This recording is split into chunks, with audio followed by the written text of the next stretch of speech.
అందరికీ నమస్కారం.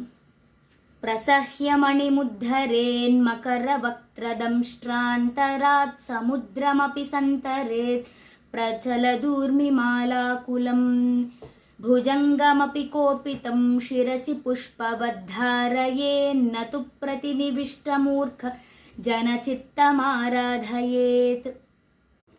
ఒక మొసలుందనుకోండి, ఆ మొసలికి ఎంతెంత పెద్ద కూరలున్నా ఆ కూరల మధ్యలో దాగున్న రత్నాన్ని కూడా సులువుగా తీయగలచుట.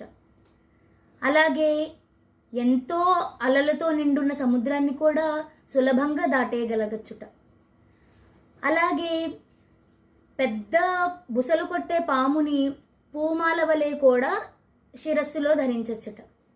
కానీ ఏమాత్రం అవసరం లేని కోపాన్ని ప్రదర్శించే మూర్ఖుడి మనస్సుని మార్చటం మాత్రం ఎవరి తరమూ కాదట.